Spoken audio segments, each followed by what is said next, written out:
So, good morning and good afternoon to everybody. On this occasion, I would like to welcome you to the International Forum with Judges together with the United Nations Office on Drugs and Crime on gender perspectives in the judiciary in the era of COVID-19 and measures to prevent violence.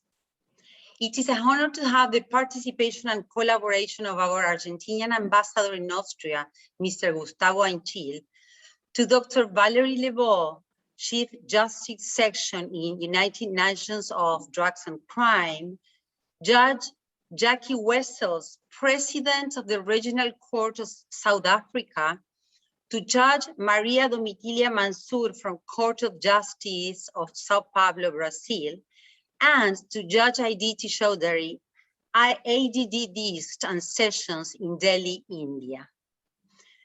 Special thanks to our Vice President of the Judicial Council, Dr. Francisco Quintana, to the President of the Supreme Court of Justice of Buenos Aires, Dr. Ines Weinberg de Roca, and to our gender prosecutor, Dr. Veronica Wagnino, for their support and collaboration. We have received institutional recognition and declaration of interest of the Federal Board of Courts and Superior Courts of Justice in Argentina, headed by its president, Dr. Maria del Carmen Bataini, and to end, a very special thanks to the Association of Women Judges of Argentina for the participation and collaboration, headed by its president, Dr. Aida Terdi.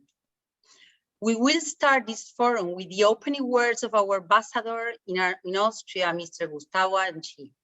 Please, Ambassador, go ahead. Thank you very much, Dr. Busellini. At the beginning of my words, I would like to thank the Justice Section of UNODC, the Council of Magistracy, and the Association of Women Judges of Argentina for joining efforts with the Embassy of Argentina to Austria, Slovakia, Slovenia, and Permanent Mission of Argentina to the international organizations in Vienna in the organization of this International Forum with Judges to address gender perspectives in the judiciary in the era of COVID-19 and measures to prevent violence. This event is taking place in the context of the 16 days of campaign of activism against gender-based violence. I would also like to recognize and thank the presence of distinguished judges and judiciaries from around the world as panelists in our exercise to share experiences and good practices to promote gender-responsive and survival-centered approaches while facing the challenges of COVID-19 pandemic. The struggle to mainstream a gender perspective in the different sectors of human activities and to prevent violence against women, promoting as well survivor-centered approaches, combines lights and shadows. On one hand, we can certainly identify legal and institutional achievements. We do have initiatives, laws, institutions, and programs at the municipal, provincial, and national levels. We also have treaties, policymaking organizations, and initiatives at the international level. On the other hand, we see everyday cases of discrimination, sometimes in an open way, sometimes carefully hidden under certain structures. And also every day the news or our professional work bring to our attention cases of all types of violence against women in all geographical, cultural, religious, economic, and social environments. Sometimes it feels as if certain behaviors are so deeply rooted in our societies, so embedded in our different cultures, that we are facing an endless battle. Most of us around this virtual table perform our professional activities in public institutions. As public servants, we have the responsibility, each of us according to the mandates or terms of reference of each position, to implement legislative and practical measures in our respective jurisdictions in order to enforce the gender perspective as well as to protect victims of gender-based violence and address and correct situations that may contribute to gender-based violence enabling environments. In the case of Argentina, we have developed over the years with different governments and administrations, a legal and institutional architecture. I may centrally mention at the federal level in Argentina, the law on protection of women, the law on mandatory capacity built on gender and violence. This is the so-called Ley Micaela law, named after the hideous femicide of Micaela Garcia, 21 years old. And within the federal executive branch, the creation of the Ministry of Women, Genders, and Diversity, the interministerial budget program with gender and diversity perspective, the National Plan of Action Against Gender-Based Violence, the National Cabinet for the Mainstreaming of Gender Policies, among other actions. If we look at the other powers of the state, not only the federal power, the executive power, or at the local levels, we can quickly produce a long list of relevant actions and tools as well. And yet, as I said before, every day we can still see a long road ahead. When addressing discrimination and gender-based violence, it comes to our minds the usual doubt. Are we really facing an increase in the number of cases? Or is it that the growing awareness of these situations in our societies is bringing more visibility to this scourge? On top of it, we are quickly and unavoidably approaching to the mark of 2 years of the current unexpected pandemic. COVID-19 is affecting all aspects of human life, putting societies and persons under intense stress. And in around 20 months from the official beginning of COVID, it is crystal clear that the consequences of the pandemic are hitting harder on the poor, the vulnerable, the weak, the migrants, certain minorities. Among those persons suffering the most, we have reports from all corners of the world indicating that discrimination and violence against women is growing now at an alarming rate. We can, of course, relate to some emergency measures adopted to address the situation. For example, in Argentina, we have a new protocol to deal with gender-based violence in the context of COVID. The issue is being addressed at the international level. And I'm certain that during our exchange here, we will learn about other initiatives at local, national, regional, and global levels. Somebody might say that the crisis triggered by COVID-19 is a direct cause of concrete cases of discrimination or violence against women. And yet, I believe the problem is deeper. The COVID disease cannot be blamed for the apparent deterioration of the situation of women, poor, migrants, and others in vulnerable conditions. COVID is only exposing the existence of underlying situations or environments enabling violence and discrimination, of injustices of many types, fueling or accelerating the emergence of pre-existing conditions. We should, of course, take actions to address the immediate consequences of such deterioration, to prevent and correct the results of such deterioration. But remediating the root causes of the problem will take longer. And it unfortunately seems that COVID is here to stay for a while. The numbers in this part of Europe these days are very concerning. At this point, and before concluding my brief presentation, I would like to place on our virtual table a couple of questions that our very distinguished panelists today could consider addressing or not. First question, is our legal and institutional architecture at all levels strong enough to cope with the current challenges we are facing, to promote gender perspective in our sectors and act against discrimination against women and gender-based violence? Second question, is it a matter of improving the architecture? Is it a matter of implementing the architecture? Or is it a matter of changing our cultural paradigms? I thank you very much. Thank you very much, Ambassador, for your precious words. And I took note of all your questions, and we will answer each of your questions. So thank you very much. So now we are going to welcome Dr. Francisco Quintana. He's the Vice President of the Council of the Magistracy. So please, Francisco, go ahead. Welcome. Thanks, Gabriela. Good morning and good afternoon to you all. Thank you for the participation in this valuable event on gender perspective in the judiciary in the era of COVID-19 and measures to prevent violence. First of all, I would like again to thank Doctora Gabriela Busellini from the Association of Women Judges of Argentina for the invitation, and congratulate her and all the organizers for the coordination of this event. Likewise, I would like to especially thank the collaboration and institutional support of the Federal Board of Courts, President Maria del Carmen Battaglini for his declaration of interest, and also the Association of Women Judges of Argentina, on behalf of her president, Aida Tarditi, for its active and fruitful actions in the training and dissemination of national and international events of enormous impact in the prevention against gender violence and equity. We also want to thank the participation of all the speakers, starting in the person of our ambassador in Austria, Gustavo Ainchil, and all the speakers all over the world. After this greeting, as for my participation, I would like to share with you all some of the results of the second survey on perception of gender inequality that we have carried out from the Council of the Magistracy here in Buenos Aires City. During 2020, in all local justice agency, investigation in the inequalities between genders within the local justice system and in access to justice were conducted in order to know the thematic training needs and the appropriate formats and strategy for the design and development of the offer.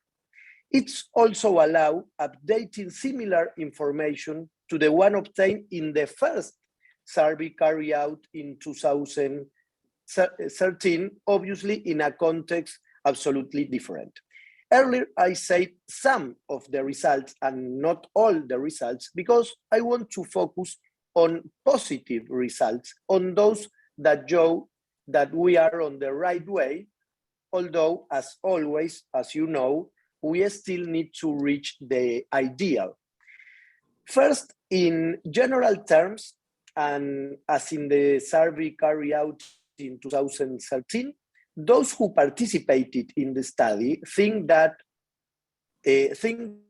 of the local justice as a less unequal area than the society in general. In addition, it revealed a significant consensus, more than 9 out of 10 respondents, regarding the need for justice to play an active role in eradicating inequalities based on gender. And second one, regarding the training, the survey shows the following results. 69% of the respondents declared to know the training offered by the judicial power in compliance with current regulations on the prevention of gender violence, including the national law, well known as Micaela law. In comparison with previous measurements, participation in gender training increased 22.5%. And the higher the level of education, the more training in gender matters. 76.5% of the respondents consider training to be very important. These perceptions are the result of an organism with a very active behavior towards the prevention of gender violence. For instance, the Gender of Injustice Observatory of the Autonomous City of Buenos Aires worked on this topic. Indeed, analyses were made and results were published through the quarterly newsletter. Some of them were immediately transformed into proactive actions, such is the case of gender training for the judiciary, which took the form of a permanent program on gender and law regarding the Micaela law that we have carried out in collaboration with the Judicial Training Center. The main goal of this work was to contribute to the identification and eradication of gender biases in the justice system, understood as processes that condition practices, meanings, and experiences of its operator that affect the judicial structure and configure the relationship with the defendants. From our local magistracy council, through this survey, analysis, and preview results, our aim is to have an inclusive judicial power with gender's perspective and as an identity. So we want to congratulate again the organizer of this activity and thank you all for your time this morning here in our country. Thanks again. Thank you very much, Dr. Francisco Quintana, for your words. They have been very, very precious. So thank you really, really much. So we are going to give the word to Valerie Lebeau. She is the Chief Justice section on United Nations for Crime and Drugs. So please, Valerie, it's your turn. You're welcome. Thank you very much, Gabriela. And it is a pleasure to be here with all of you, distinguished participants, ladies and gentlemen.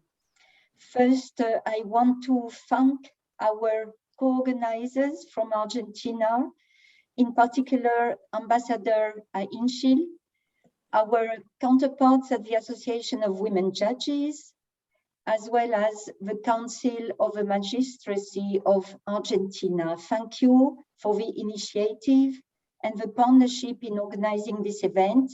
And thank you also for your commitment to raising awareness on the issue of violence against women and to promoting gender responsive judicial approaches to end violence against women.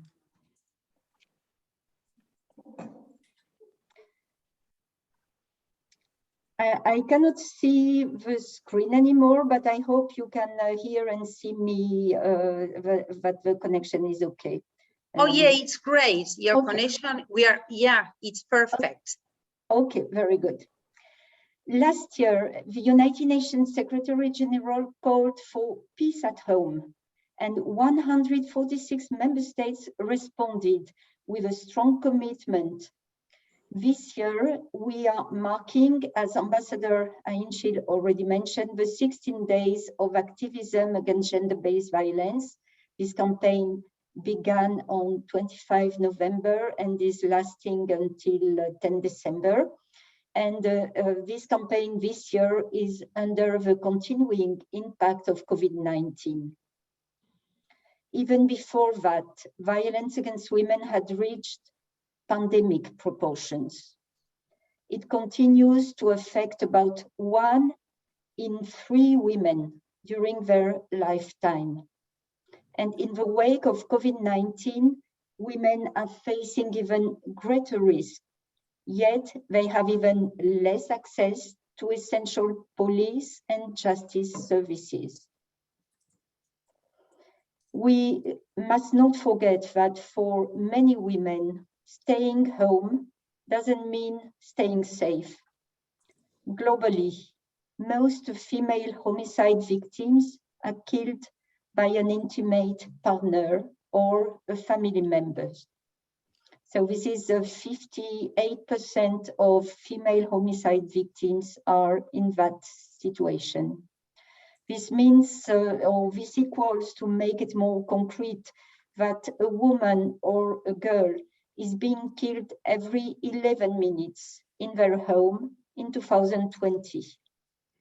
And the new UNODC research shows that the situation has not improved in the past decade, even in places where lethal violence has decreased overall, meaning the number of homicides has decreased, but this has not translated into a decrease of femicides. In that context, judges and more broadly, judicial systems have a key role to play in ending gender-based violence, a key role to play in encouraging women to come forward and seek justice, and in demonstrating that violence is unacceptable and that perpetrators will be held accountable. As the chief of UNODC's Justice Section, I oversee technical assistance to support criminal justice systems in adopting gender-responsive, survivor-centered approaches.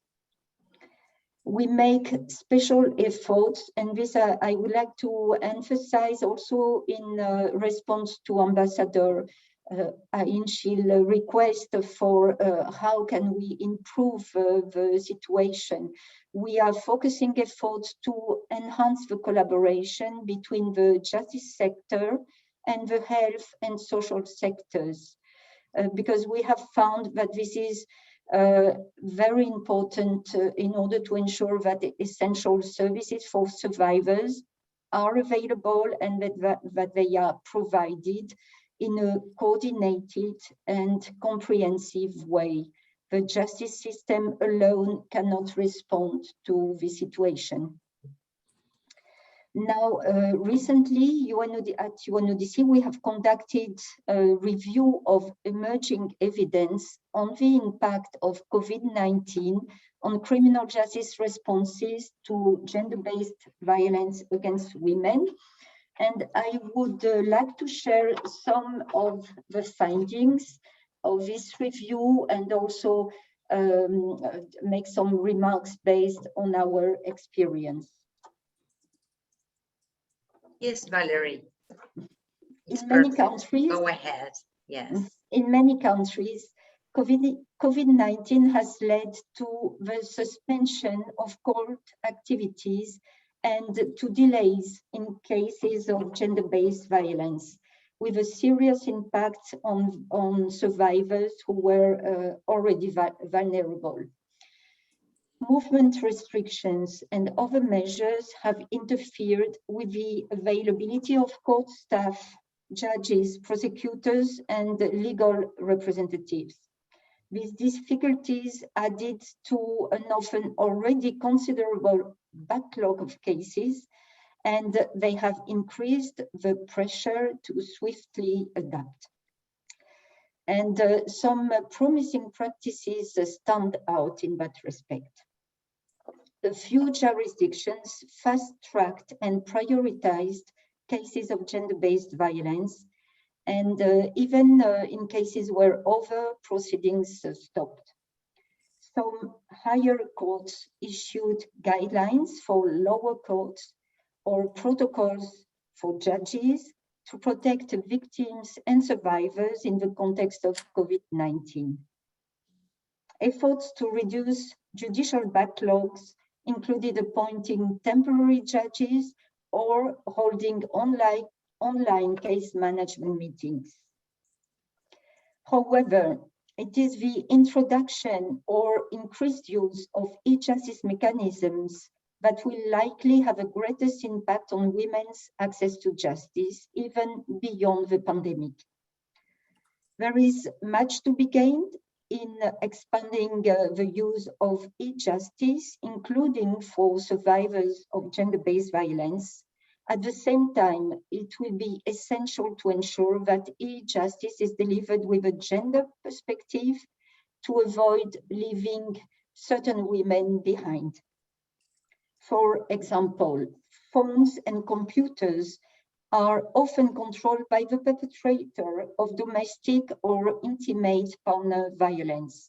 And so this leaves survivors without safe options to report electronically.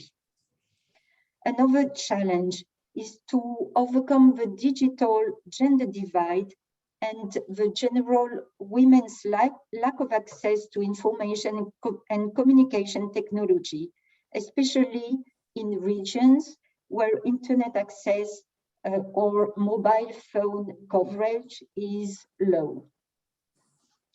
We, based on that review and our analysis, we have put forward guidelines for the use of e-justice mechanisms in cases of gender-based violence against women to help national authorities, criminal justice system to address these challenges. We are also continuing to study the broader impact of e-justice mechanism on access to justice, not only for survivors of gender-based violence, but more broadly for victims of crime, defendants, as well as persons deprived of their liberty. In addition to investments in infrastructure, training, and software for virtual reporting, hearings, and digital case management, it is important for states to pay attention to assessing and ensuring the gender responsiveness of e-justice mechanisms. To provide access to legal aid in e-justice procedures, this is very important, and to make face-to-face proceedings available for those who cannot safely use e-justice mechanisms. Finally, I would like to say that at UNODC, we stand ready to contribute to this effort. We will continue working with judges and judiciaries around the world to promote gender-responsive judicial decision-making, especially in cases of violence against women. I would like to invite you to use not just our studies, but also the technical tools that we have developed.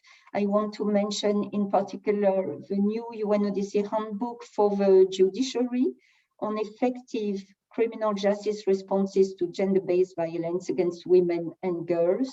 We can make the link to that study available maybe in the chat. And also on UNODC website, you will find many technical tools that may be relevant to your work.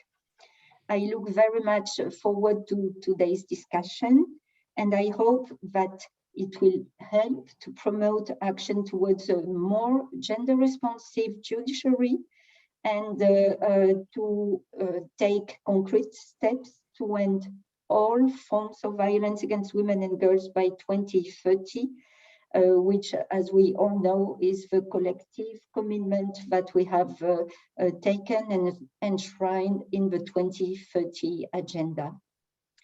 I thank you very much for your attention, and I am looking forward to listening and learning from the other panelists. Thank you. Thank you very much, Dr. Lebeau. Your information has been so moving, and thank you very much for sharing.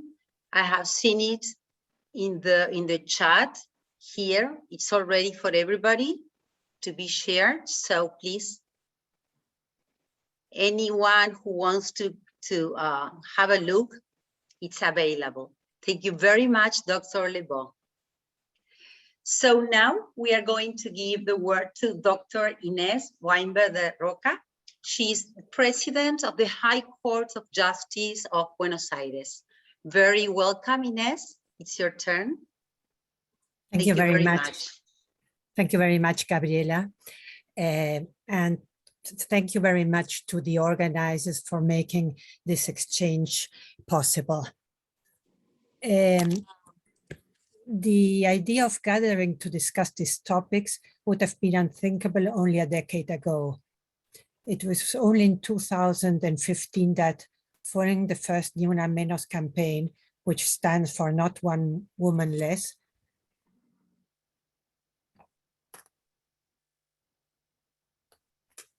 the fourth wave of feminism took the streets of Buenos Aires and spread its message nationwide. That historic rally brought awareness to several demands that were being voiced by women throughout the years and were still unanswered and completely absent from the political agenda. It constituted a turning point for Argentina. Since then, the feminist wave took its place in the media with the necessary strength to voice its claims and proposals. The social media played a vital role in the success of the Ni Una Menos rally.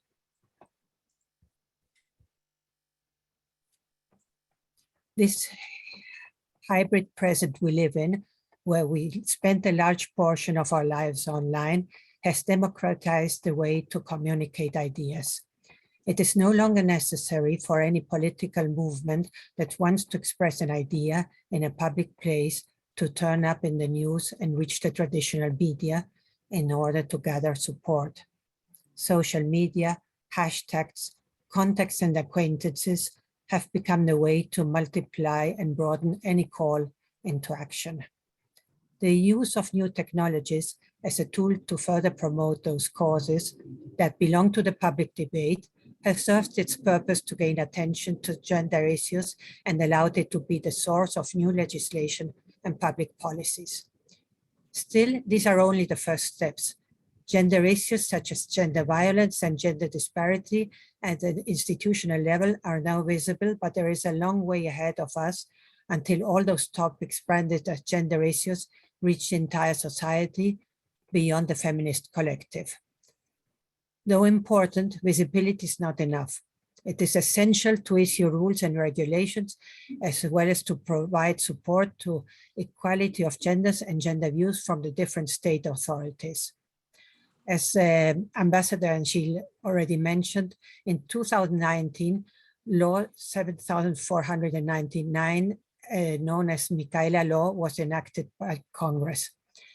It sets a legal mandate for every person working in any public office, whether it is at executive, legislative, or judicial branch, and regardless of level or rank, to attend seminars on gender issues and violence against women.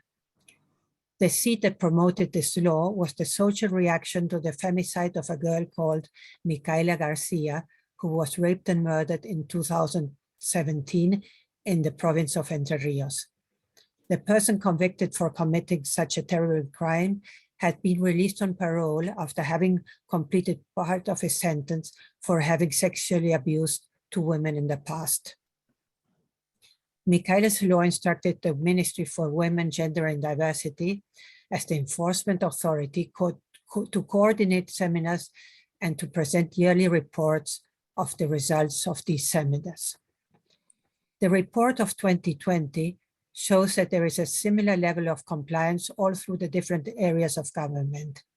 It points out that the goal thought by Micaela's law is to put on the spotlight the political and institutional decision to incorporate a view sensitive to both gender and diversity within the state through training and workshops provided to its agents, employees, and public servants.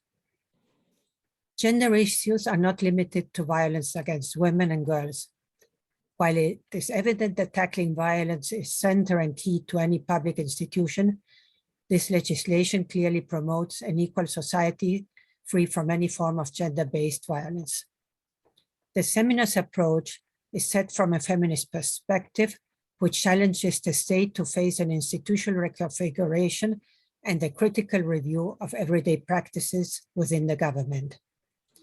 They reflect on the necessity to critically eradicate any sort of stereotypes, prejudices, and cultural and social practices based on old ideas in order to deconstruct those biases.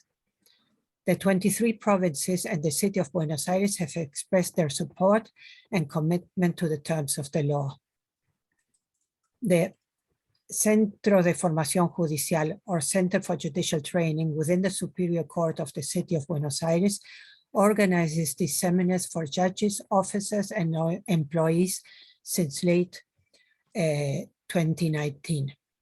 In order to reach a large number of officers and employees, the seminars are online. A special program designed for judges was approved in 2020. The contents of this special edition were thought and proposed by Judge Alicia Ruiz, a member of the Superior Court of the City of Buenos Aires.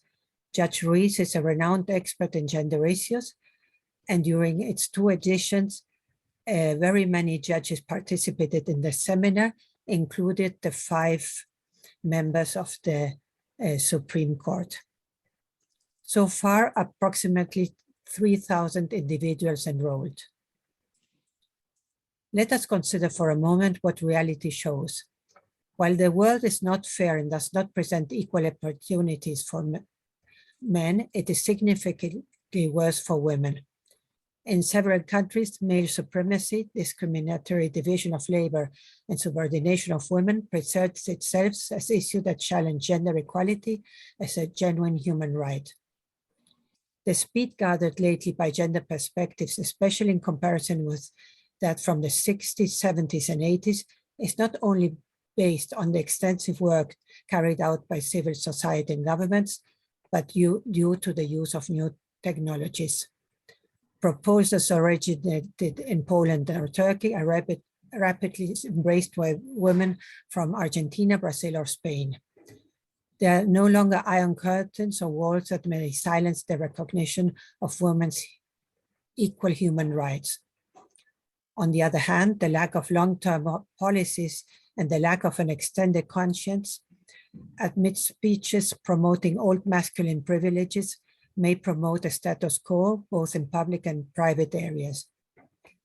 An example that shows this is the fact that during the COVID-19 pandemic, while countless women and girls become the heads of their families due to the extended loss of jobs and economic shutdown, they were victims of an increased violence that is reflected in the number of femicides that skyrocketed during the 2020 lockdown. The issues related to gender may present different approaches from education, as in the case proposed by Michaela's law, to the design of public policies that allow and even promote a bigger role for women in the decision-making progress.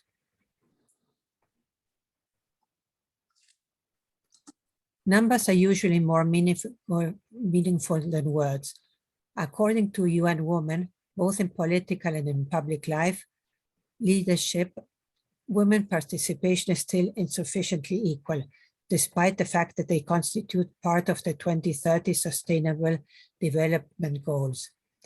Only 23 governments have women as chiefs of government of state. As of the end of this week, there will be one less when Olaf Scholz replaces Angela Merkel. 119 countries never had a woman as chief of government or state. Only 10 countries are led by a female chief of state, and 13 countries are led by a female chief of government. Only just 14 countries, the government cabinet were composed by 50% or more women. And if an annual increase in these numbers reaches 0.52%, equality will arrive no sooner than 2077.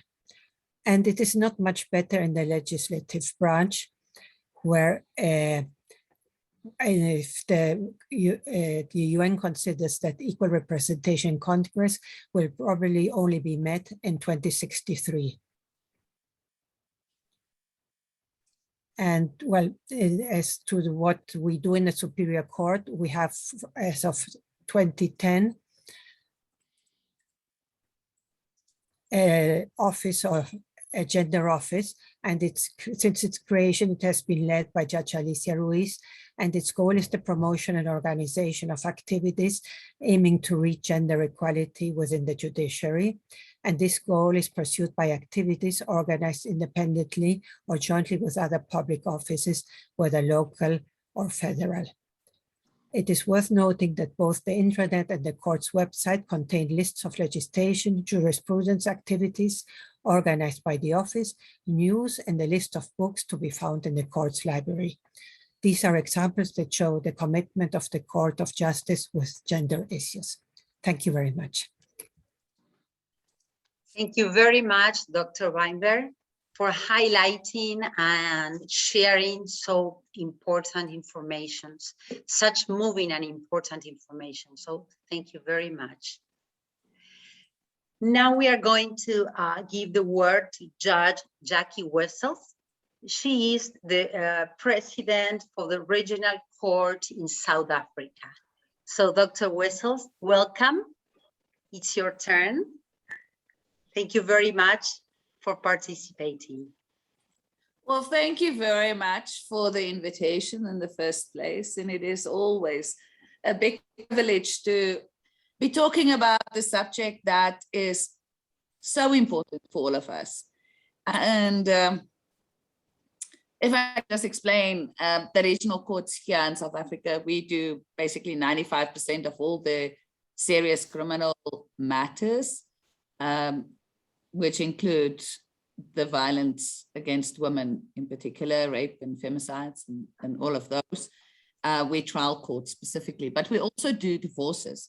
And when you're looking at it from a gender-based perspective, even aspects when we are talking about improving matters with regard to gender-based violence, we actually also need to look at things like the divorces and the protection orders, etc. Now, we've been having a constitution that is very progressive, and we've been having good laws. However, it did not mean that we were necessarily all that effective.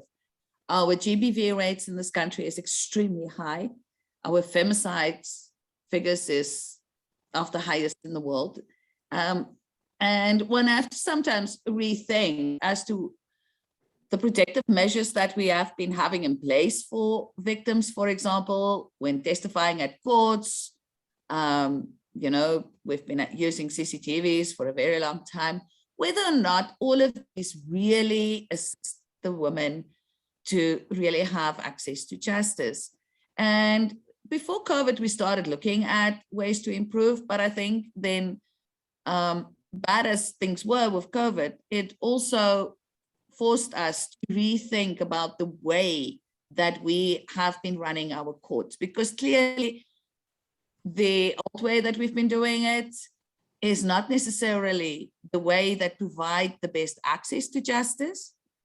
And that was, as was mentioned by one of the other speakers, that COVID had actually exposed some of the problems with regard to their ability to access the system and the additional risks that they were facing when they do try to access the justice system, making it even more difficult for them.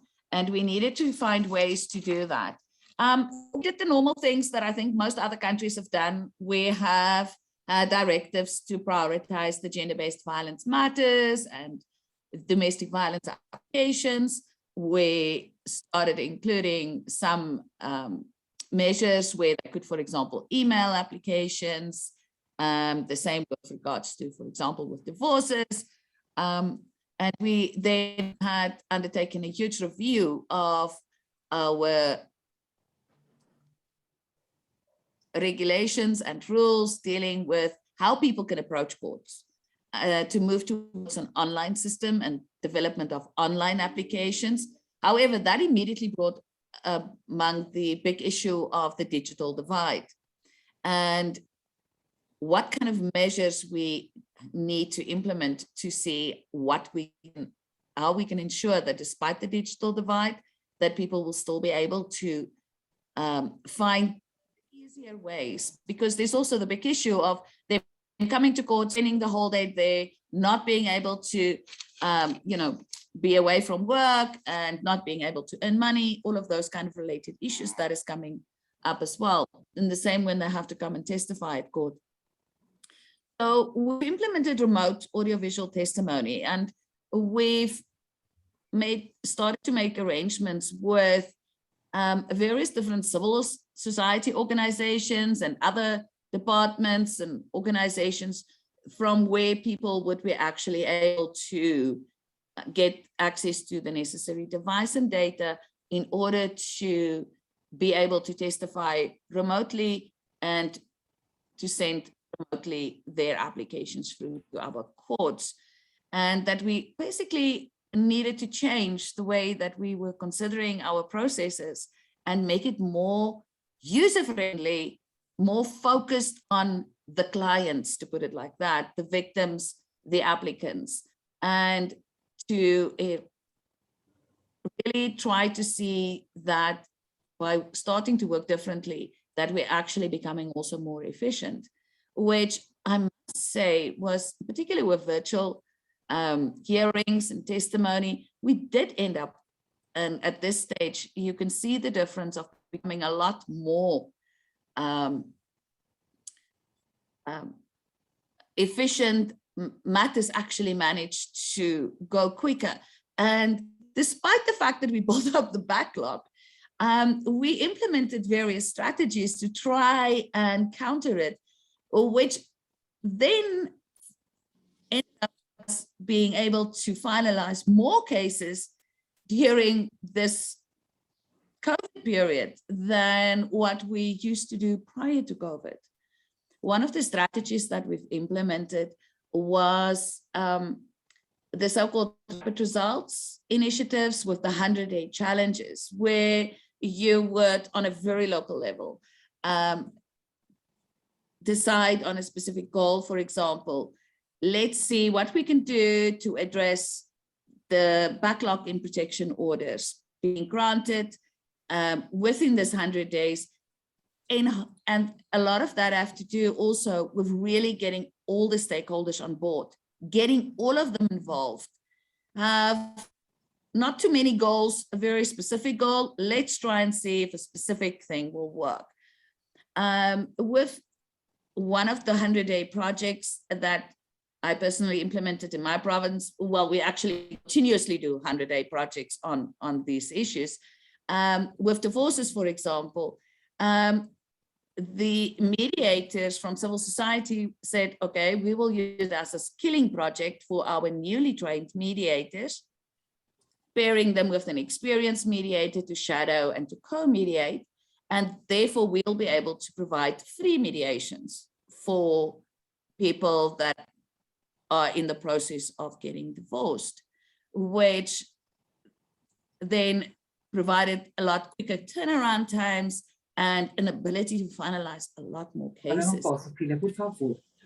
What was also important with the processes that we followed and still doing is that because of the fact that there were more agreement between parties due to, for example, the mediation processes, parties walked out of this whole process a lot more healed than before.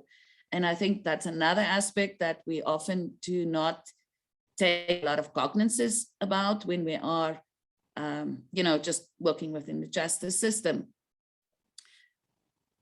The importance of healing. The importance of making sure that we have the victims' voices heard and the survivors' voices heard in the criminal cases has also been of great importance with us, making sure that when we do to sentencing, for example, we have to have a statement from the victim. We have to have a report on the impact. We need to make sure sometimes that we almost slow down a bit and take a little bit more time with the cases in order to really get justice done and to get the matters dealt with in a manner that is also more gender responsive.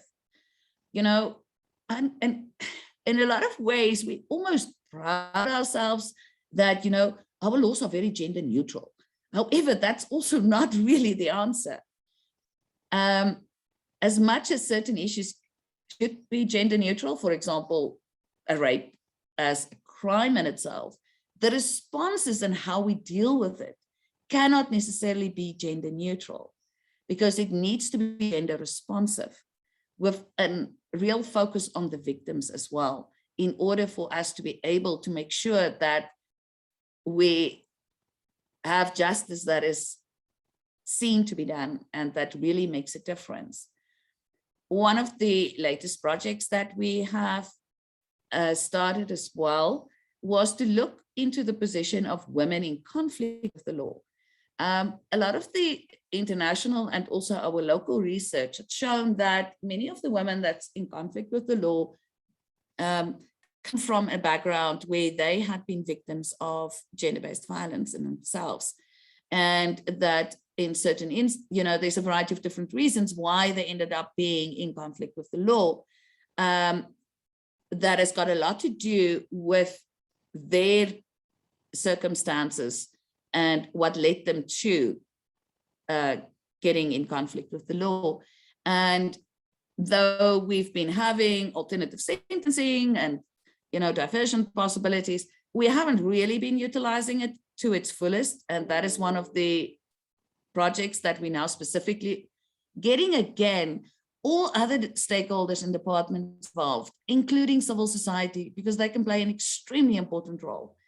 And one of the aspects that we're also looking at is where we have alternative sentencing, supervision with programs and skilling opportunities and things like that, that we actually relook at what we have and review it to see whether or not those programs, again, often is gender neutral and should not be when we're dealing with women that's in conflict with the law. It needs to address their specific needs as well. So it needs to be more gender responsive. But we also need to start looking and developing new programs that is very much specific for women that is in conflict with the law.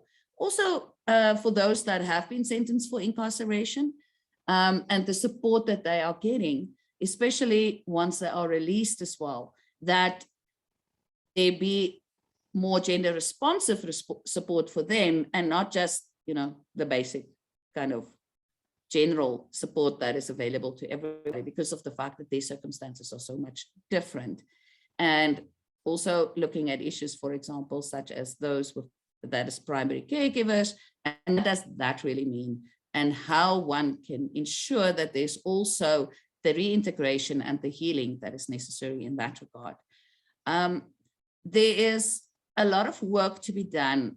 I'm also in a country where the digital divide can be quite big, but also connectivity issues in a variety of different areas, etc. In particular, at our courts in the more rural areas. And that was another issue that, reaching out to the service providers, making sure that we can provide for ways to improve such connectivity issues, in particular also at these kind of service hubs that there is some that has been established over the years for other services, but that we also be able to integrate the justice services into these kind of service hubs that is more, easily more accessible and easier to use with necessary assistance where needed. Those are just some of the aspects that I thought I should raise as some of the things that we've been trying to do.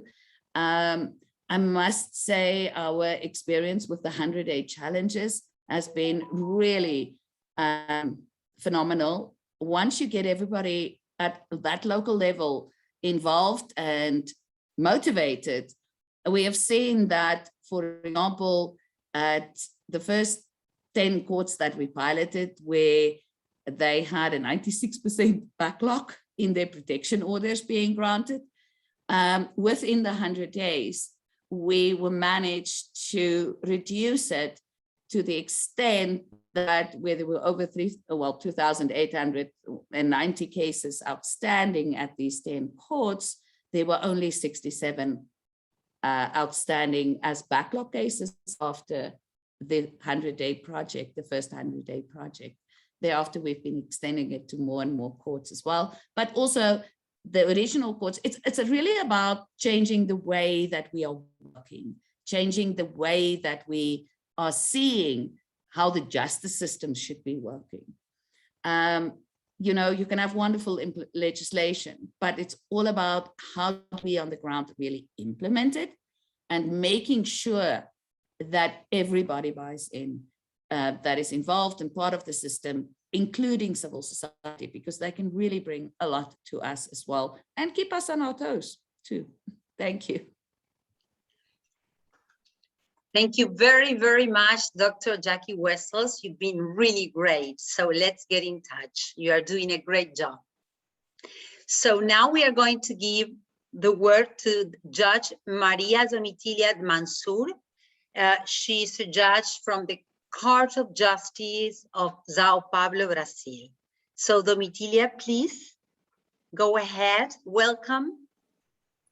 Thank you Thank very you. much. Thank you, Judge Gabriela. Thank you so much. I would like to say, to leave a big hug from Brazil. We are very close. Thank you so much. I would like to say a word of warmful to the President Ines Weinberg de Roca, President of the High Court of Justice, to the Vice President of the Council of the Magistracy, Francisco Quintana, to the Ambassador Gustavo Enchil from Argentina and Austria, also for the Chief of Justice section in UNODC, Valérie Lebeau, to my friends, Judge Jackie Welsos, Regional Court President in South Africa, and Dr. Aditi Chaudhary, from New Delhi, Veronica Wagnino, Gender Chamber Prosecutor, and also to Mr. Sven, he's with us and doing all this wonderful work. Thank you so much for the reception. And I would like to ask if I can share the PowerPoint. Is it possible? Yes, of course. Go Let's see. ahead. Yeah. Okay, let's see. I'm not very, I don't work very well with these papers, but Don't let's worry, see we if can I- help. Okay, if I can, okay. If not, We'll try. we Go can do ahead. another Doctor. thing, okay? Yeah. Great. I will let you know if it's okay. If we, Can you see the PowerPoint? not yet. Not Okay. really. Okay, I will start to read, and during the. Do you need any during- help? Do you need any help? I should share You are before, talking so- from your iPhone. Do you want Yes, to I'm share talking- it? Yes, do you have, you can put during my For speaker, sure. if you can put Yes. an email I can send to, and during the, I can send to you. Yes. Okay, okay, I'll start talking about our actions during this difficult moment. We found so many struggles, and the pandemic caused by COVID-19 shed light on the fact that women become more vulnerable to gender-based violence during periods of public calamity, resulting from pandemics, civil wars, and internal political conflicts and natural disasters. This is not a new panorama, but we are in face of these three situations. And the vulnerability of women victims of gender violence can become even more accentuated, evidently, when any of these situations coexist, aggravated by factors related to economical, social, ethnicity, race, and age. In Brazil, the increase of violence against women during the pandemic demonstrated the need to prioritize care for survivors. Now, I always would like to talk about our Convention of Belém do Pará, the Inter-American Convention to Prevent, Punishing, and Eradicate Violence Against Women. And because I'm talking about this document, because in this document we found the reasons for our actions. Excuse me, doctor. Excuse me, Yes, we have already Gabriela. sent you a mail. We have Okay. already sent you a mail, so if you want to share the information, it's okay, we can let's see share it. here.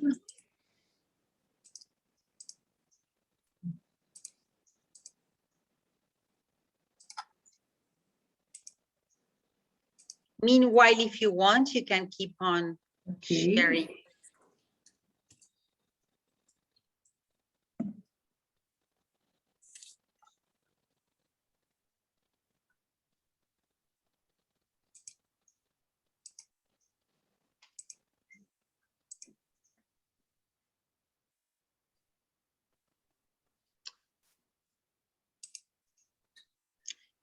No, we didn't get, yes, correct, perfect. So let's wait for a second, please.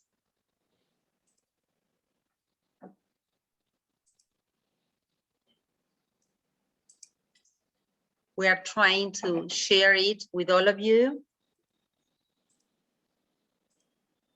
It's just a second.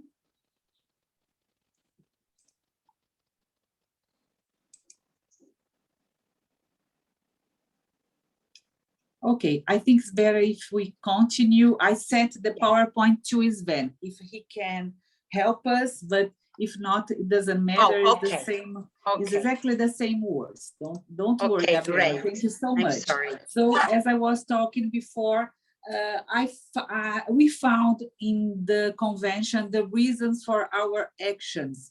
As you, I am an integrant of EAWJ, and we work together, but I am also a judge from AMB, Association of Magistrates from Brazil. And we were very worried, we are very worried about our women, our Brazilian women and our road women, all the women who need our attention.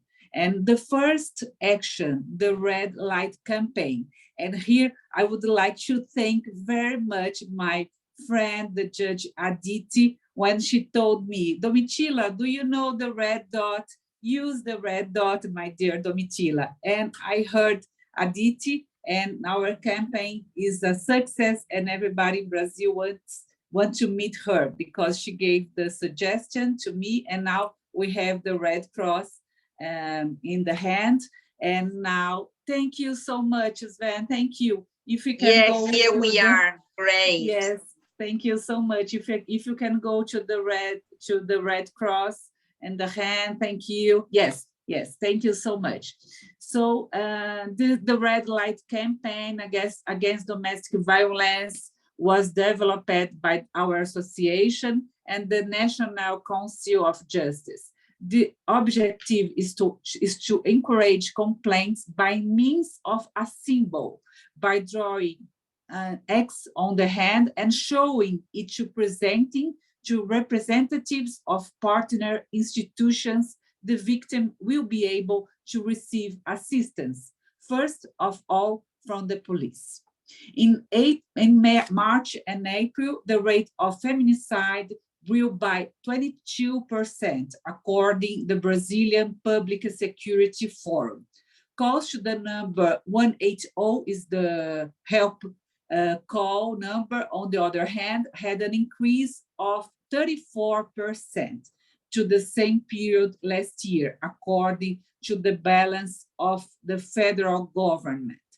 Sinal Vermelho Support Network has more than 10,000 establishments from several states in Brazil. We received many appeals and calls, and we can help many people. And now the Sinal Vermelho, the red sign, is a law, is a national law, is a national sign. And everybody knows that the red sign is a sign for giving help to the woman. We know that is not everything. We can't use the signal for saving all the lives, but I think we can bring to us the social, the civil society, the entrepreneurs, and this is our work. The next slide, please, who is helping me.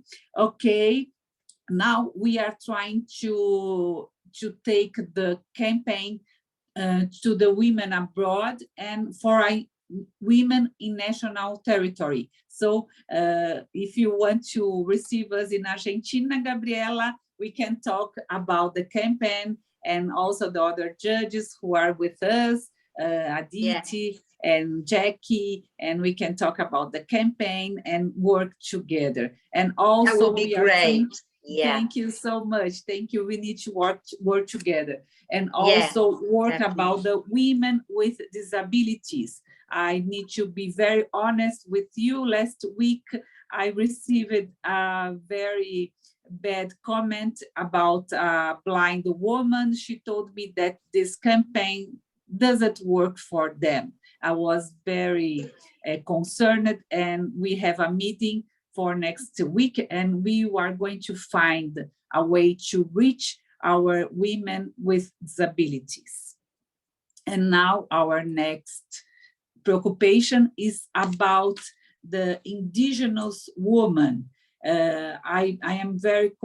are very concerned about our Indigenous woman, the death of Diana Grias Salles, a 14-year-old Cainan teenager, Guarita Indigenous land in Rio Grande do Sul, and also Raíssa da Silva Cabreira.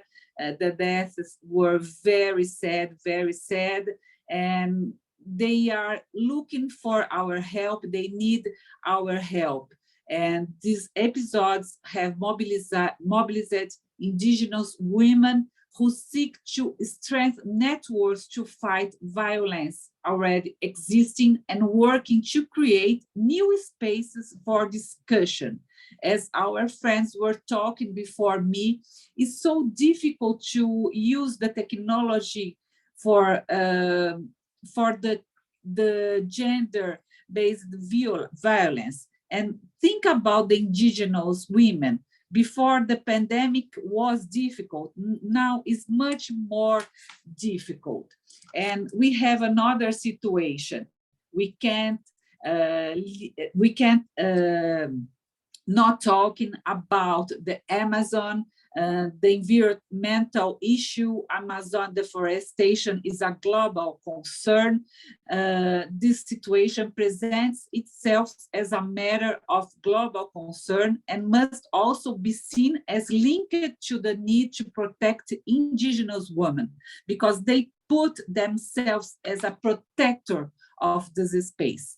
And we need to look for them well safe. The AMB is programming an action, and we would like also to invite all of you for working with us. We need to be, we need to approach, we need to understand this specific population for a specific understanding of the issues that distance them from the justice system, solving them, and also understanding how to make Indigenous communities aware of the extent of their rights. Gabriela and all our friends here. Yeah, correct. Yes. Thank you.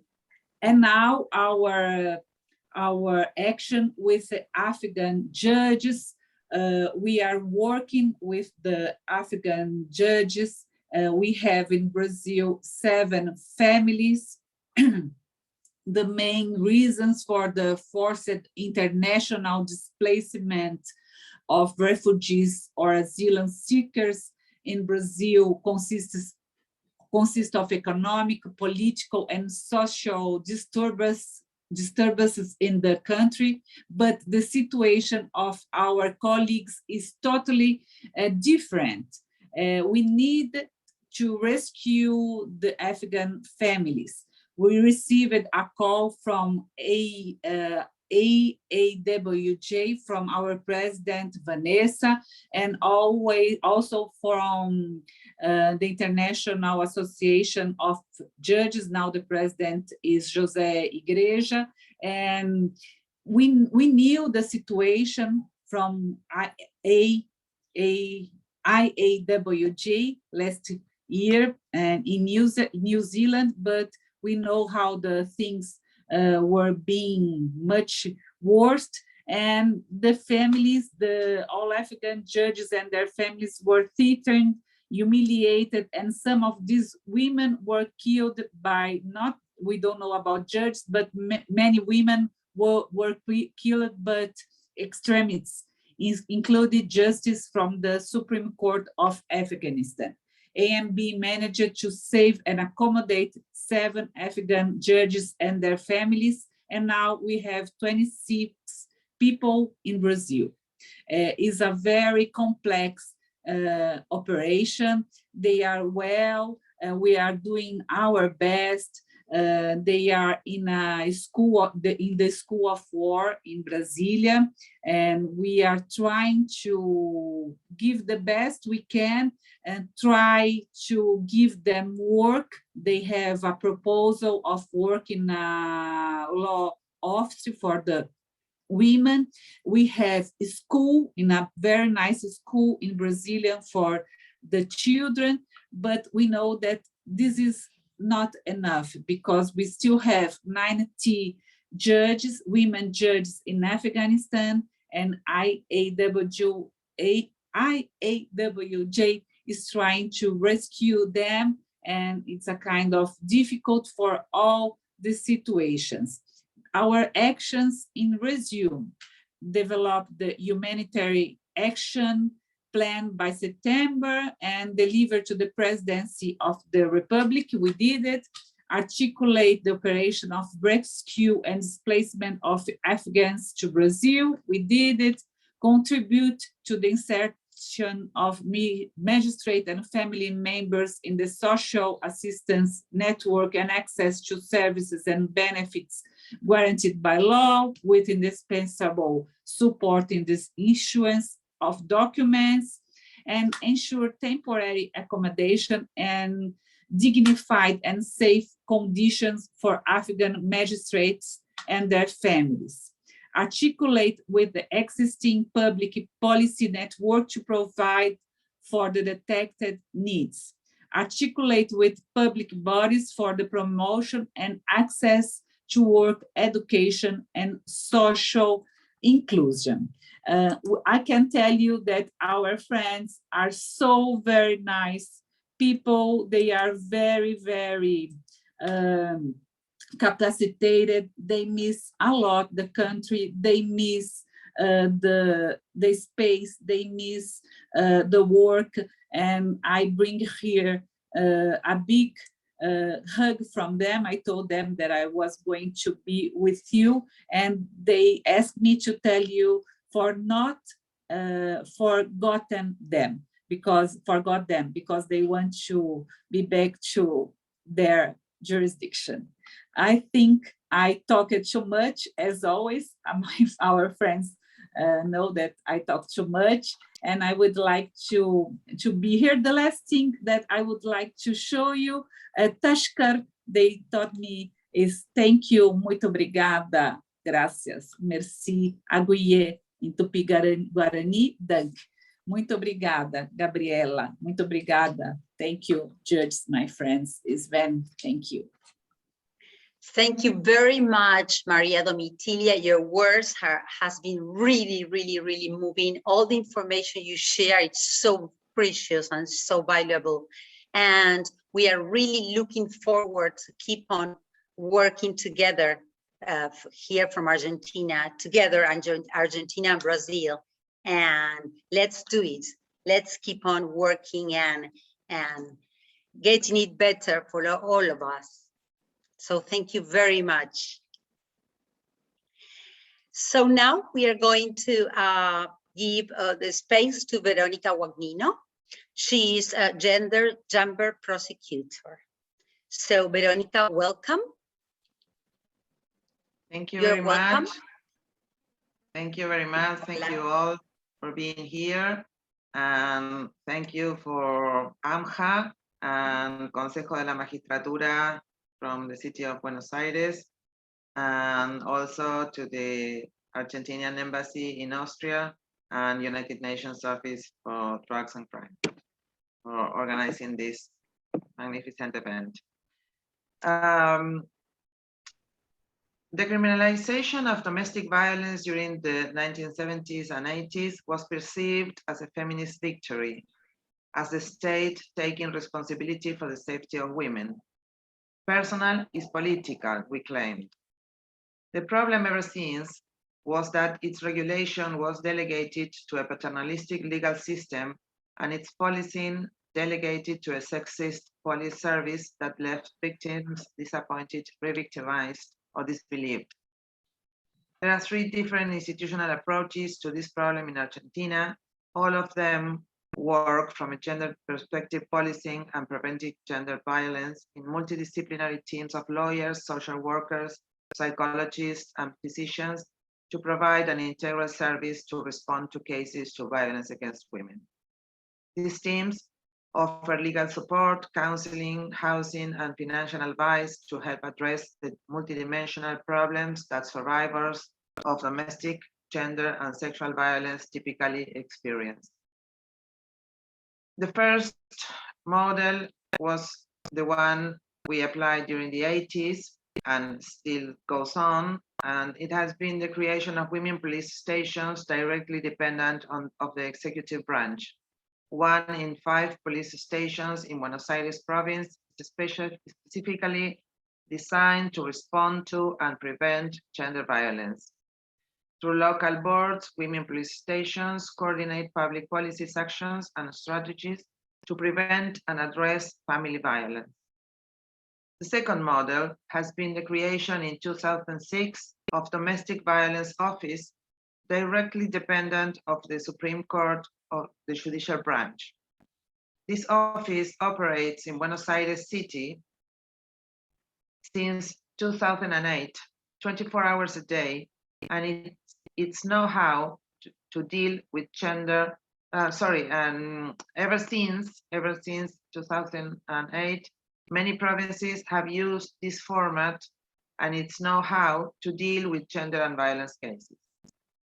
Providing access to justice, the office offers information and guidance concerning domestic violence issues, receive allegations as a basis to proceed on domestic violence charges, or obtain remedies, especially immediate injunctions. The office issues expert medical opinions, professional evaluations, and risk reports to help criminal or civil judges and prosecutors make a decision on injunctions on the same day or the following day at the latest. The last model was the one that was applied in 2018, in Buenos Aires City jurisdiction. Buenos Aires City jurisdiction created a Women Justice Center, an office where judicial, prosecution, and executive agencies in justice, security, social assistance, and the Council of Women work together to provide immediate assistance, access to justice, empowerment, injunctions, and all kinds of protection measures to victims of gender violence. During COVID-19, as we knew, abusers would exert further power and control over their isolated partners who have fewer opportunities to connect with others who can potentially assist them. The government and ONGs made a strong bet on information and communication technologies to help victims. Thankfully, law enforcement agencies and hotlines have reported increased domestic and gender violence related calls. Linea 137, just in city of Buenos Aires, shows that there was a significant increase of 32% in calls following the introduction of mobility restrictions. Almost half of the victims of violence were children. 32% of children were between 12 and 18 years old, and the rest, this is more than 60%, was under that age. 78% of them were girls or females, but among victims of sexual violence, girls and women were 84%. 60% of the perpetrators were the father or a stepfather, and around 75% of the whole were male. The study also finds a large substitution in reporting channels.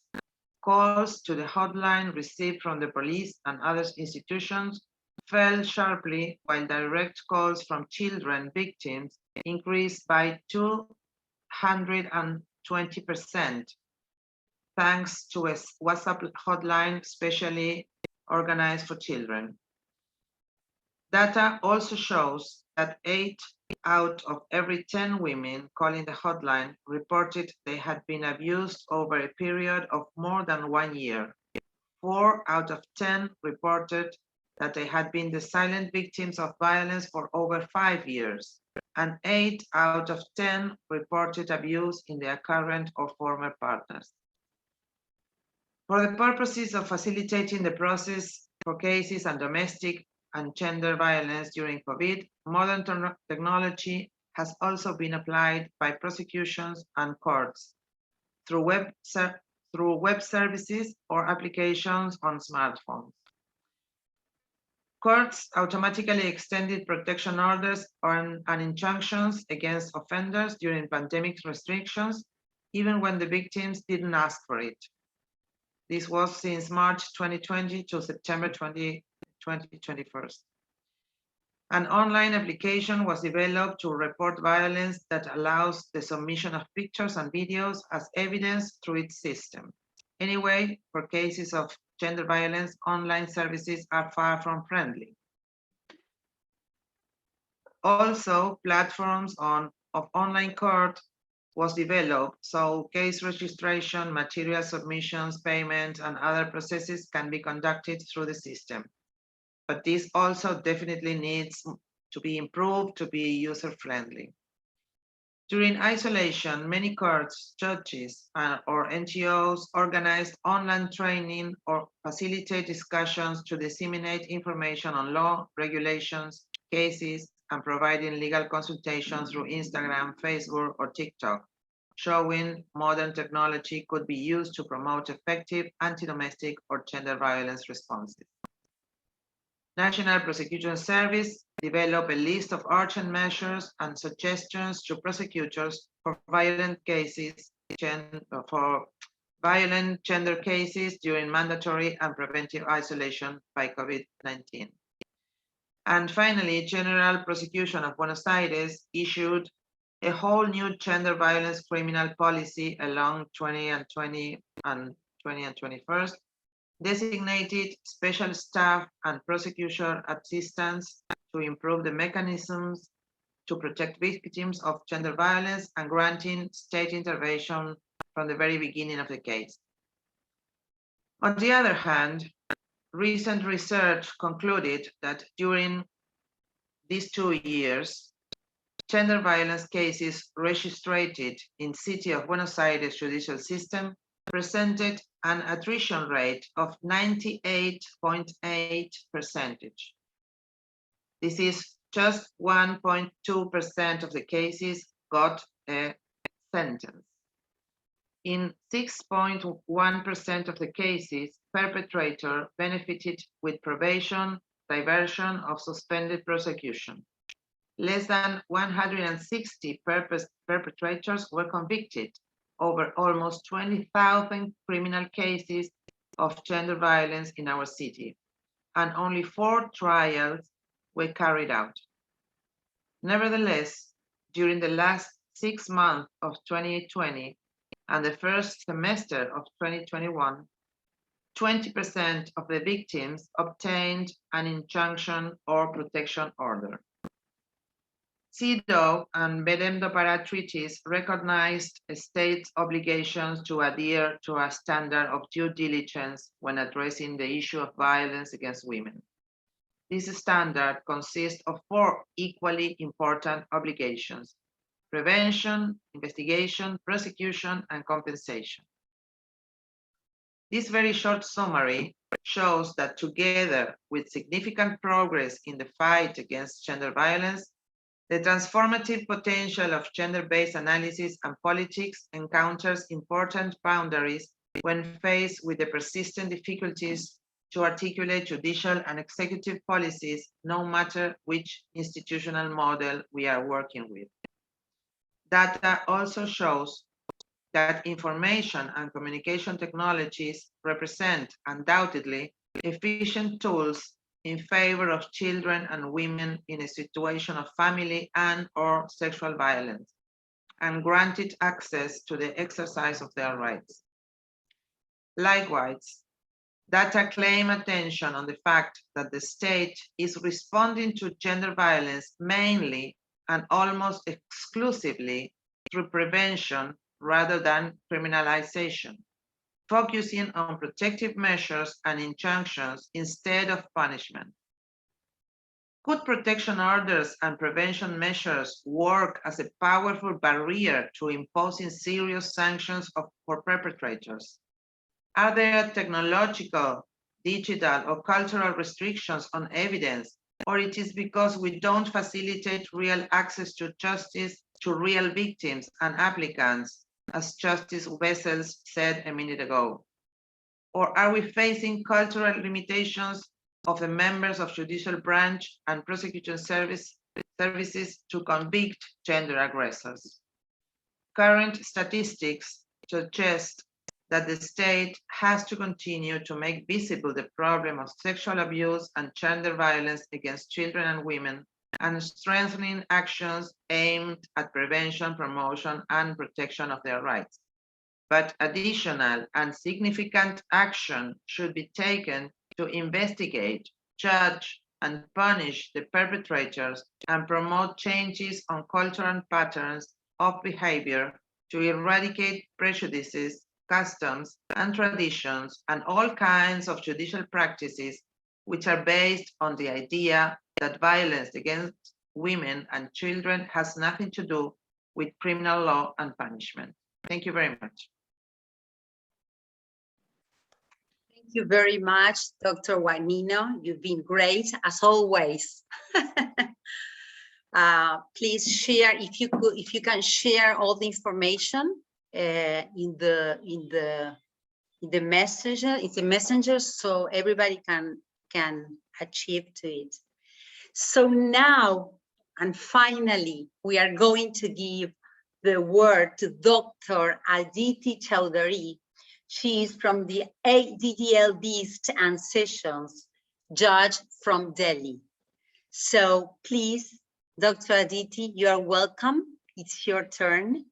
We are looking forward to listen to you.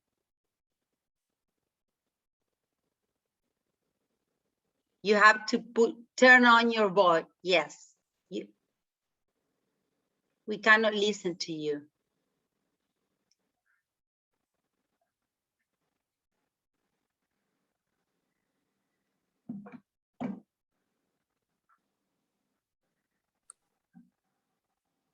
I tried to click unmute the little microphone. Yeah, she's button. mute. She's mute, and we are trying to go. Yes, Now, can you yes. hear me now? Great. That's great. Yes. Perfect. Thank you, Sven. Thank you very much. Namaste and greetings from India Namaste. to everyone. Namaste. I would like to first of all thank the organizers for giving us this opportunity to share such valuable experiences. And again, it has been a session where there's so much to take back by way of best practices. I would also like to congratulate and express my gratitude to the UNODC team for this fantastic report on the impact of COVID-19 on criminal justice system responses to gender-based violence against women. It's a fantastic compendium of various best practices adopted in various countries, and this is also going to help us in our local implementation of practices to be taken forward. Coming to the topic of this session, yes, the experiences have been more or less similar. The pandemic that we all experienced showed a pandemic within the pandemic. It was a shadow pandemic where gender-based violence cases, the report of these cases increased tremendously. And it was also seen, it has been seen and is still being experienced that the crisis disproportionately affects the vulnerable, and the vulnerable are more hard hit. And that comprises of women and children and the LGBTQ and other persons, including disabled also.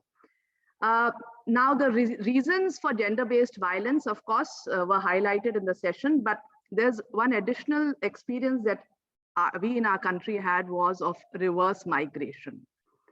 There were, with the pandemic hitting cities, it was noticed that a whole lot of reverse migration took place where persons from rural areas who were working in cities, which was a very huge number, migrated back to their villages, their home places, where they originally come from. And this is what caused a further displacement as far as women are concerned, because they went again to an environment which was alien to them.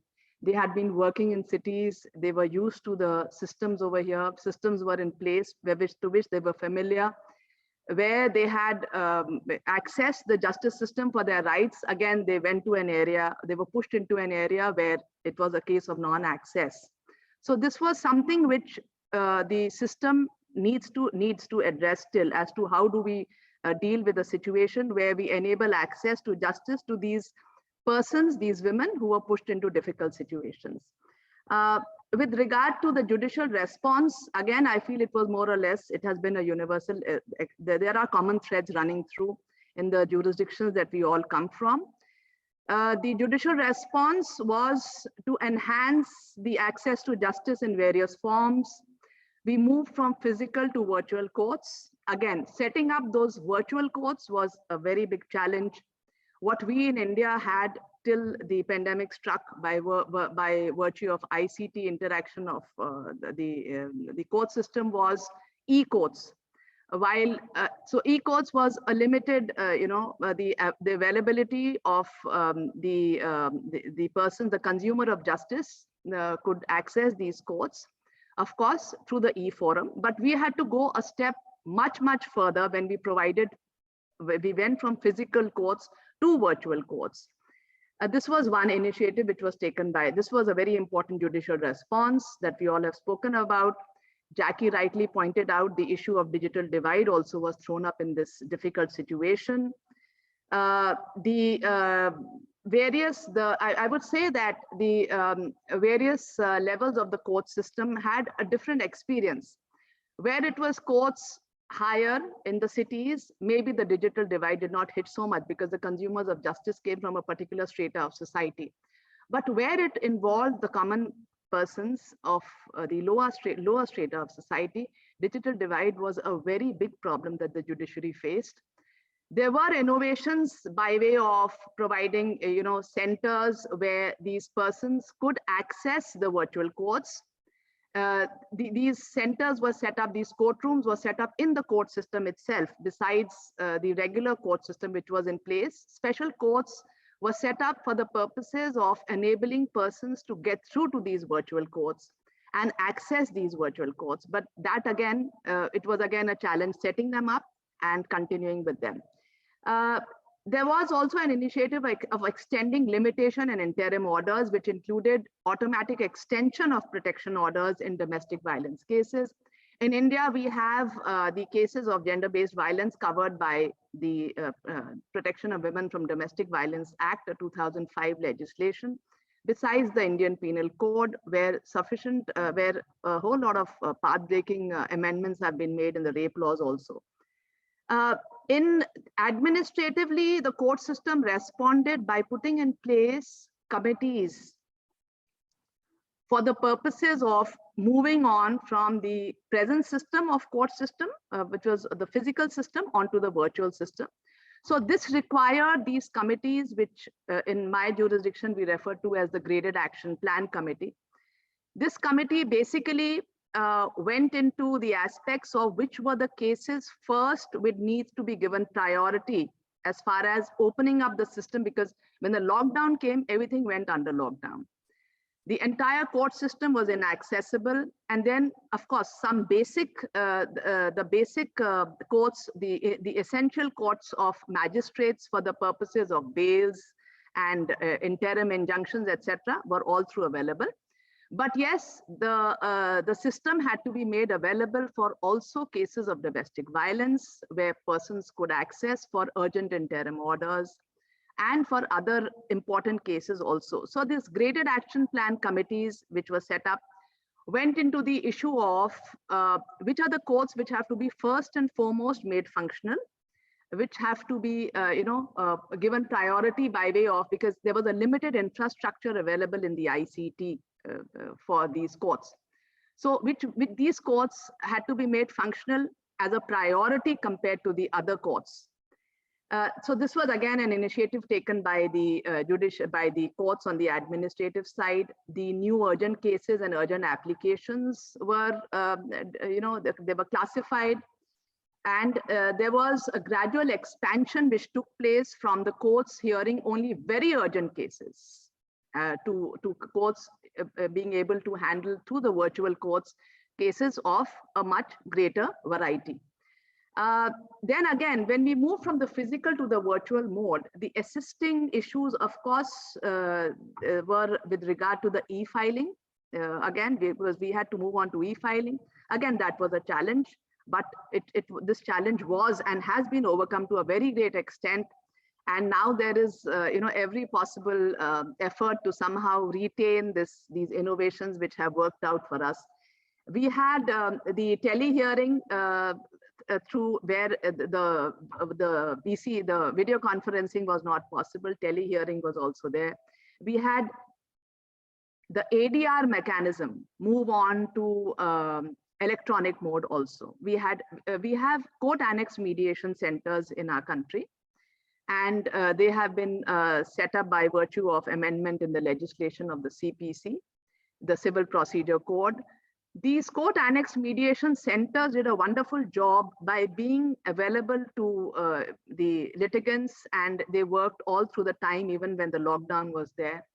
The mediations were held online.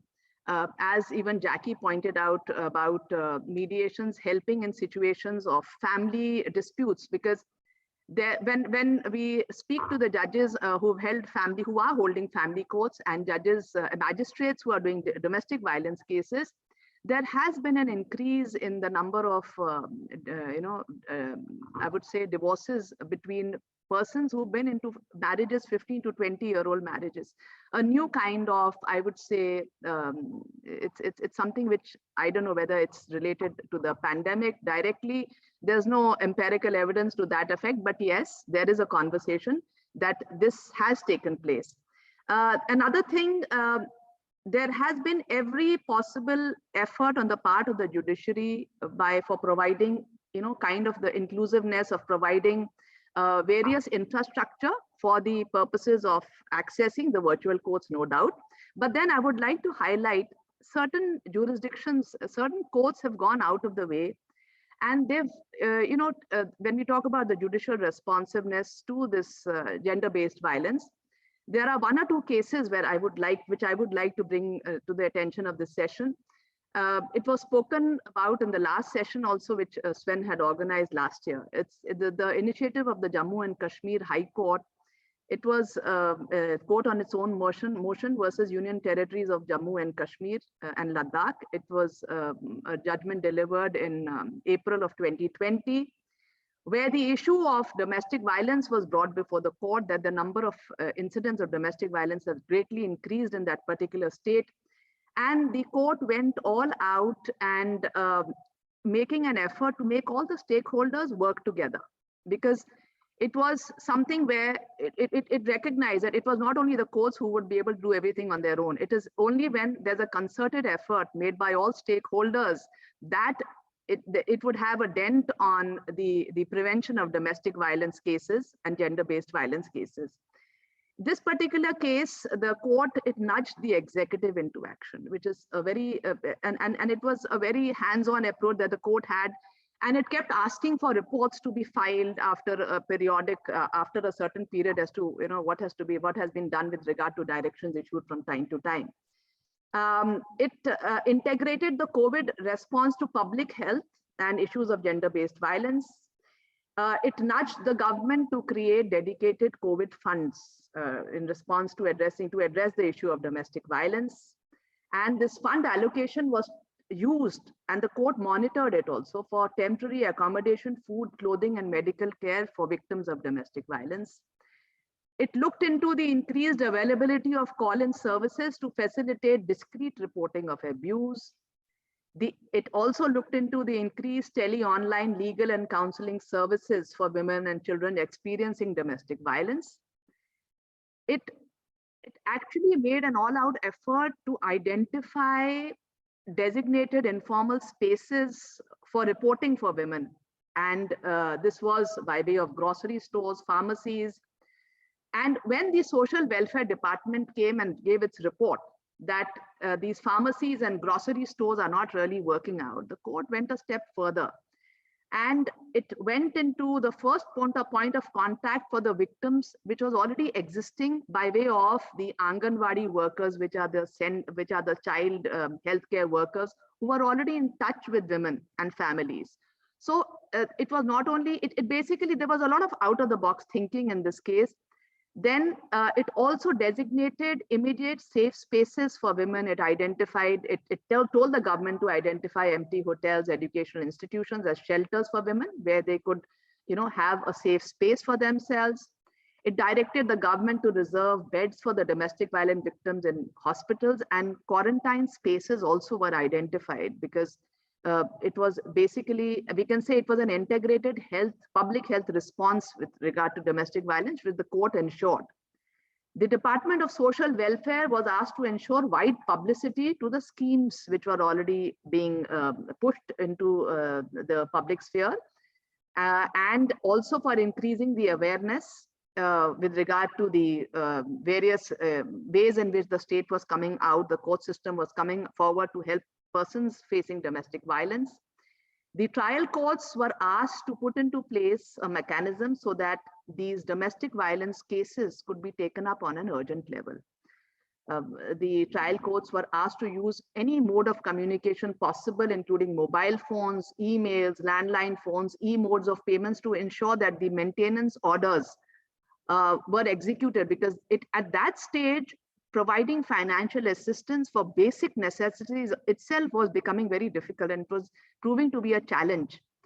The state legal services authorities are the legal authorities which work in the court system. They are besides the and they are there in every state in this country.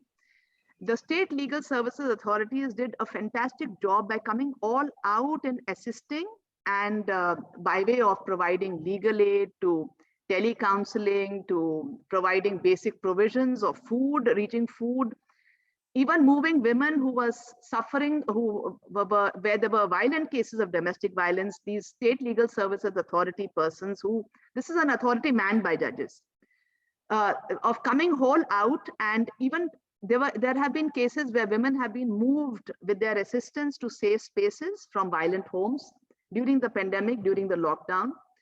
In this particular case, the court called the secretaries of these authorities for the list of domestic violence cases. They told the secretaries to kindly get a list of these domestic violence cases from the police stations, and to personally monitor as to what exactly was happening with regard to these cases. So it was actually a follow-up action which was being done, which really helped in follow-up action with regard to the domestic violence cases where reports had come in. Then, of course, the follow-up action which the court took, which was again something which really helped. The reports were filed by the state authorities to show that each and every aspect which the court had looked into and had asked for reports, the periodic reports which they were told to file in court, they were told that it should be with workable solutions. It basically had a very, very pragmatic approach. Another court case, again, which showed a gender-sensitive perspective, it's an All India Council of Human Rights, Liberties and Social Justice versus Union of India. It is the Delhi High Court judgment of, again, April 2020, where again, it was the court basically got all the stakeholders together and actually pushed them into action by way of, again, monitoring, directions and monitoring. The Ministry of Women and Child Development issued advisory that all one-stop centers and helpline numbers would be operational during the lockdown. So lockdown, again, did not mean that these essential services would also be locked down. The emergency response support system over helpline was made available for emergency rescue and support to women apprehending or facing domestic violence. The protection officers, who are the the officers appointed by the state under the Domestic Violence Act for the purposes of enabling these women to come to the court and to provide protection to these women while during the course of the litigation, and after once they report the case to the police station, they were asked to continue to provide services despite the lockdown. So the basic intention of the court was not to leave this woman remediless in such a crisis situation. The Ministry of Home Affairs issued an advisory that the women's homes would be exempt from lockdown with the support of necessary staff. Collaboration with the central government and the state governments was looked into for sensitizing stakeholders for effective implementation of the Domestic Violence Act. The Ministry of Health and Family Welfare, in collaboration with the National Institute of Mental Health and Neurosciences, it started a helpline to provide psychological support to victims of domestic violence. The National Commission for Women launched complaints portal and a special WhatsApp number for victims, because that again is to increase accessibility to the criminal justice system. The Ministry of Information and Broadcasting issued an advisory to TV channels and radio channels to give adequate publicity to helpline on women's safety and persons in distress.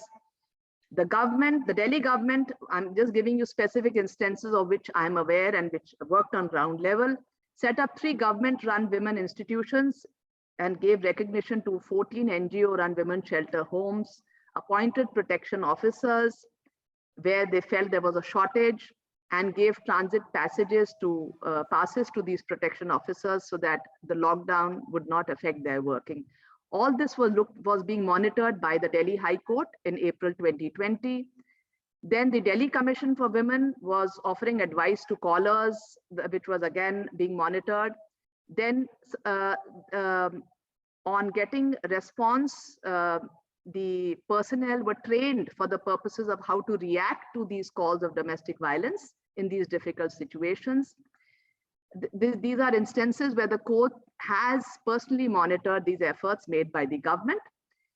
And another interesting case was of Vejanti Vasanta Mogli versus State of Telangana, which is a Supreme Court judgment of April 2020, where again the issue of the transgender community not being able to access basic resources came to light before the courts, and the court issued a direction that the state government was directed to ensure that the essential commodities are given to members of the transgender community free of cost and without insisting on the production of identity and documents like ration card, white card, etc., which the transgender community generally would not be having with them. It is something where that should not be an impediment for them to access the legal system and what was being provided by the state system to other citizens.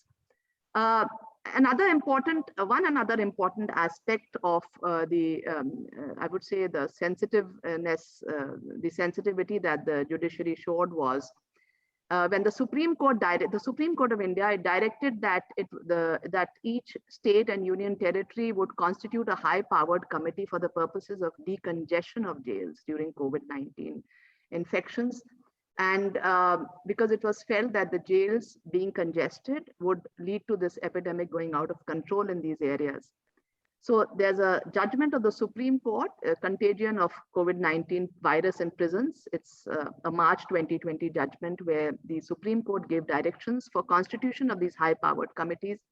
I discuss about these committees. I mentioned this committee in this forum. Why? Because this committee, the Supreme Court told these Excuse me, Dr. Chaudhary, excuse me. We are running out of time. We still have 2 minutes to end. I'm so sorry. Yeah, so I'll wrap it up. The only reason I mentioned about this committee is that— I'm sorry. No, it's fine. The only reason I mentioned about this committee is that the cases involving sexual violence and domestic violence were excluded for the purposes of prioritizing them for giving bail. So this was an initiative which was taken by the high-powered committee. Yes, there's so much more to share, but yes, thank you so much for this opportunity. Yeah. Thank you so much. Namaste. It's been really great. So thank you all. Thank you everybody for your participation and your precious time to be part of this exchange. Every information you share today, it is of great interest of our societies and world. Good practices and public policies performed by governments on gender perspective will change the world. And finally, I would like to paraphrase Ursula von der Leyen, European Commission President, strong woman, make a strong world. Namaste, good afternoon to everybody, and thank you all. See you. Thank you. Bye. Thank you, Ambassador. Bye-bye, ciao. Bye, everybody.